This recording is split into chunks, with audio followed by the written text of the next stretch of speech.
নমস্কাৰ। শোণিতপুৰ জিলাৰ Calvary English school এখন খ্ৰীষ্টিয়ান মিছনেৰীৰ দ্বাৰা পৰিচালিত এখন স্কুল আৰু সেইখন স্কুলত বাতৰিৰ মতে তাৰ স্থানীয় লোকে ফোন কৰিছে, বিভিন্ন সংবাদ মাধ্যমে আমাক জনাইছে, সংবাদ মাধ্যমৰ কৰ্মীয়ে জনাইছে, স্থানীয় অভিভাৱক কেইবাগৰাকীও আমাৰ লগত যোগাযোগ কৰি পেলাই কৈছে যে তাত চতুৰ্থমান শ্ৰেণী মানে 10 বছৰে এটি শিশুৱে জয় শ্ৰীৰাম ধ্বনি দিয়াৰ কাৰণে মাৰপিট কৰিছে, অত্যাচাৰ কৰিছে স্কুল কৰ্তৃপক্ষই। কিন্তু সেইখন স্কুলৰ নাম ফলকৰ তলতেই কি বুলি লিখা কি আছে? ক্ৰছ চিনডাল আছে। ক্ৰছ মানে যীশু খ্ৰীষ্টৰ ক্ৰুচবিদ্ধৰ যিটো খ্ৰীষ্টিয়ান ধৰ্মৰ যিটো প্ৰতীক, সেই প্ৰতীক নামৰ লগতে কালভাৰী ইংলিছ স্কুলৰ ৰাউণ্ডকৈ আছে, তাৰ তলতেই ক্ৰছডাল আছে। তাৰমানে তাত যীশু খ্ৰীষ্টৰ গুণানুকীৰ্তনহে কৰিব পাৰিব, তাৰমানে তাত প্ৰেইজ দ্য লৰ্ড বুলি ক'ব পাৰিব, তাত যীশু সহায় হওক বুলি ক'ব পাৰিব। আৰু সেইটো যদি কোনোবাই কয় তেতিয়াহ'লে তেওঁলোক সোণৰ কণীৰ পৰা হাঁহ হ'ব চাগে, তেওঁলোকক মূৰত তুলি ল'ব। কিন্তু জয় শ্ৰীৰাম বুলি কোৱাৰ লগে লগে তাত সেই শিশুটিক তাত অত্যাচাৰ কৰা হ'ল। এয়া কেনে সেৱা? খ্ৰীষ্টিয়ান মিছনাৰীসকলৰ এয়া কেনে সেৱা? এয়াই সেৱা নেকি? স্বাস্থ্যৰ নামত, শিক্ষাৰ নামত আপোনালোকে সেৱা কৰিছে নে ব্লেকমেইলিং কৰিছে? অসমৰ যোগ্য সমাজে কি ক'ব? আমি ক'লে তিৰস্কাৰ কৰিব। কুকুৰকো চাগে ইমান গালি নাপাৰে, বাটৰ কুকুৰকো চাগে ইমান তিৰস্কাৰ নকৰে যিমান তিৰস্কাৰ আমাক কৰে। আমাক বাৰে বাৰে প্ৰশ্ন কৰে, ধৰ্ম ধৰ্ম ধৰ্ম কৈ থাকক, শিক্ষা স্বাস্থ্যৰ কথা, আমুকৰ কথা, উদ্যোগৰ কথা ক'ব লাগে।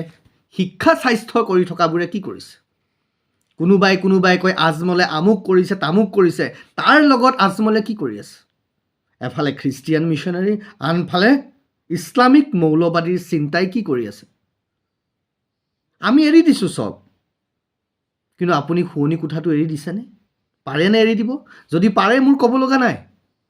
আপোনাৰ শুৱনি কোঠা, আপোনাৰ পাকঘৰটো যদি আপুনি এৰি দিব নোৱাৰে, তেতিয়াহ'লে নিজৰ চিনাকি, নিজৰ পৰিচয়, নিজৰ স্বাভিমান বহন কৰা মোৰ জাতিটো, মোৰ জাতীয় চিন্তা, মোৰ ধৰ্ম কেনেকৈ এৰি দিব পাৰে? কেনেকৈ এৰি দিব পাৰে? শিক্ষাই যদি মানুহ গঢ়াৰ বুনিয়াদ হয়, তেতিয়াহ'লে সেই বুনিয়াদী ভেটিত যদি কোনোবাই খ্ৰীষ্টিয়ান চিন্তা সুমুৱাই দিয়ে মিছনেৰীসকলে, তেতিয়াহ'লে আমাৰ সমাজখন নিজা বুলিবলৈ কি থাকিব? নে আপোনালোকেও ইছলাম আৰু খ্ৰীষ্টিয়ান ধৰ্মৰ বহতীয়া হ'ব খুজিছে? হয় যদি হৈ যাওক, সকলো হৈ যাওক, কোনো কথা নাই। আমি কেতিয়াও কাকো অশান্তি কৰিবলৈ যোৱা নাই, ভাৰতবৰ্ষই কাকো অশান্তি কৰা নাই, ভাৰতবৰ্ষই সকলোকে আঁকোৱালি লৈছে। কিন্তু ইছলাম হওক, খ্ৰীষ্টিয়ান মিছনেৰী হওক, তেওঁলোকে বাৰম্বাৰ আমাৰ মান অভিমান স্বাভিমানত আঘাত সানিছে। ভাৰতত থাকি, অসমত থাকি অসমীয়া স্বাভিমান নষ্ট কৰিছে, ভাৰতৰ মৰ্যাদা নষ্ট কৰিছে। কোনো এখন খ্ৰীষ্টিয়ান মিছনেৰী স্কুলত অসমীয়া ভাষাত কথা পাতিবলৈ নিদিয়ে।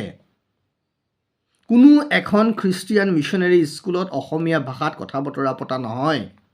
অসমীয়া ভাষাটো কেৱল দেখাক দেখি, কুকুৰে একাদেশী পালন কৰাৰ দৰে মানুহক দেখুৱাবলৈ ৰাখি থৈ দিছে। তাত কোনো যোগ্য শিক্ষক নাই। তেওঁলোকে পৰীক্ষা নিদিয়াকৈও পাছ কৰাই দিয়ে। অসমীয়া বিভাগত, অসমীয়া বিষয়টোত অসমীয়াত কথা ক'ব নিদিয়ে। বহুত ইংৰাজী মিডিয়ামৰ স্কুল দেখা পাইছোঁ, খ্ৰীষ্টিয়ান মিছনেৰীৰ দ্বাৰা পৰিচালিত স্কুল, য'ত দেৱালত লিখা থাকে please talk in English only, অসমীয়াত কথা পাতিবলৈ নিদিয়ে। আৰু আজি জয় শ্ৰীৰাম কওঁতে মাৰপিট কৰিছে। সিদিনা দেখিছোঁ ডিব্ৰুগড়ৰ ছেইণ্ট মেৰিজ স্কুলৰ লগতে কেইবাখনো স্কুলত সৰস্বতী পূজাত পৰীক্ষা পাতিছে। তাৰমানে সৰস্বতী পূজাত নষ্ট কৰিব খুজিছে, সনাতন হিন্দু ধৰ্ম দৰ্শন নষ্ট কৰিব খুজিছে। আপোনালোকে শিক্ষা বিলাইছে, এয়া মানুহক কি কৰিব খুজিছে? আপোনালোকে যদি যীশুৰ বন্দনা কৰিছে, কৰি থাকক। তাত কোনোবাই জয় শ্ৰীৰাম বুলি ক'লে, ৰামৰ বন্দনা কৰিলে আপোনালোকৰ গা ফৰফৰাই উঠিলে কিয়? আপোনালোকেই কয় আকৌ ভাৰত ধৰ্মনিৰপেক্ষ দেশ। ধৰ্মনিৰপেক্ষ দেশ এখনত যদি কোনোবাই আল্লাহু আকবৰ ক'ব পাৰে, ধৰ্মনিৰপেক্ষ দেশ এখনত যদি কোনোবাই প্ৰেইজ দ্য লৰ্ড বুলি ক'ব পাৰে, ধৰ্মনিৰপেক্ষ দেশ এখনত যদি কোনোবাই যীশু সহায় হওক বুলি ক'ব পাৰে, জয় শ্ৰীৰাম কিয় ক'ব নোৱাৰে? আৰু এইখন ভাৰত ভাই। বিদেশীয়ে যদি ইয়াত আহি দপদপাই থাকিব পাৰে, নিজৰ মানুহখিনিয়ে ইয়াত কিয় মুকলি মনে জীয়াই থাকিব নোৱাৰে? অসমৰ ভাৰতৰ যোগ্য সমাজে কি ক'ব এই বিষয়ে? ভাৰতৰ কথা বাদেই দিলোঁ। অসমীয়া যেন ক'ৰবাত এনেকুৱা লগা হৈছে, দুখ লগা হৈছে অসমীয়াৰ এই স্বৰূপবোৰ দেখি। হয় যদি চব ইছলাম হৈ যাওক, নহয় যদি চব খ্ৰীষ্টিয়ান হৈ যাওক না, কি যায়? আৰু যদি নোৱাৰে হ'ব, কৈছোঁ নহয়, পাৰে যদি শুৱনি কোঠাও এৰি দিয়ক, যদি আপোনালোকে এৰি দিব পাৰে। যদি নোৱাৰে তেতিয়াহ'লে কেনেকৈ এৰি দিব নিজৰ চিন্তা, নিজৰ দৰ্শন, নিজৰ চিনাকি, নিজৰ পৰিচয়, নিজৰ স্বাভিমান? প্ৰকৃতিয়ে দিছে ন আমাক। কাক কম, কোনে শুনিব? আমি কাকো বাধা দিবলৈ যোৱা নাছিলোঁ। কিন্তু বাৰে বাৰে সেৱাৰ নামত প্ৰবঞ্চনা, সেৱাৰ নামত লুণ্ঠন, সেৱাৰ নামত ধৰ্মান্তকৰণ। কিয়? আমি নকম? আমি ক'ব নালাগে এইবোৰ কথা? আমি অসমৰ খ্ৰীষ্টিয়ান মিছনাৰীৰ দ্বাৰা পৰিচালিত প্ৰত্যেকখন স্কুললৈকে ইতিমধ্যে পত্ৰ লিখি প্ৰস্তুত কৰিছোঁ। আমি তেওঁলোকলৈ পঠিয়াম। কিমান অসমীয়া বিভাগৰ শিক্ষক শিক্ষয়িত্ৰী তেওঁলোকৰ তাত আছে, অসমীয়া ভাষাত কথা পাতেনে নাপাতে, অসমীয়া ক'ব পাৰেনে নোৱাৰে তেওঁলোকৰ ল'ৰা ছোৱালীয়ে, আমি সেইটো চাবলৈ যাম। এইটো আমাৰ জাতীয় দায়িত্ব, এইটো আমাৰ সনাতন হিন্দু দৰ্শনে দিয়া চিন্তা। আমি যাম, আমি চাম।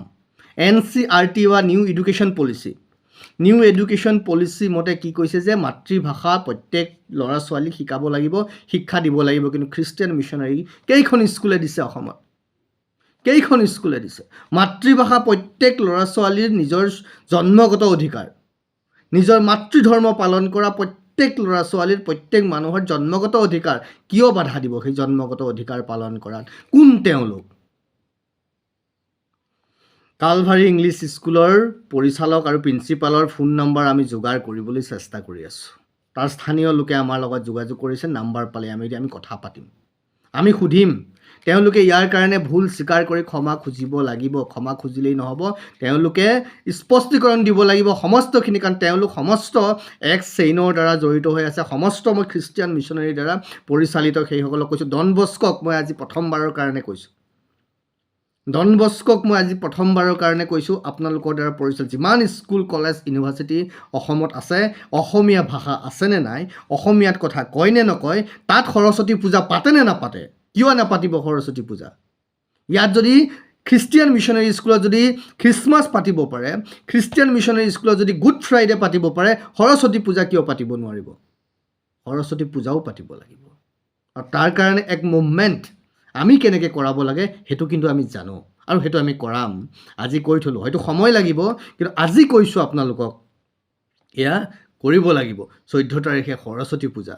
আমি আশা কৰিম খ্ৰীষ্টিয়ান মিছনাৰী স্কুলতো সৰস্বতী পূজা হওক, পাতক। নহ'লে কিন্তু পিছত আমাক বেয়া নাপাব।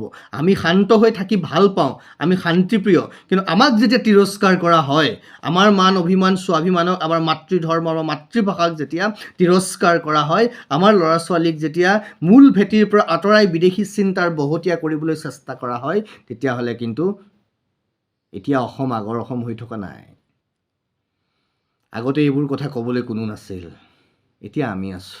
আৰু আমি আছোঁ মানে বুকু ডাঠ কৰি আছোঁ, মৰিবলৈ ভয় নকৰি জীয়াই আছোঁ, বুকু ফিন্দাই থিয় হৈ আছোঁ, আৰু বুকু ফিন্দাই থিয় হৈ থাকিম।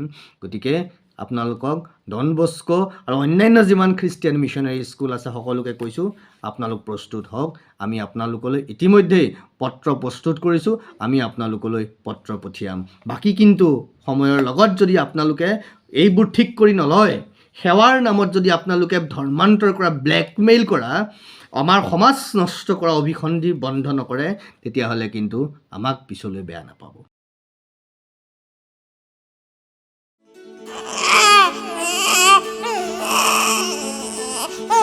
অভিনন্দন, আপোনাৰ এজনী ছোৱালী জন্ম হৈছে।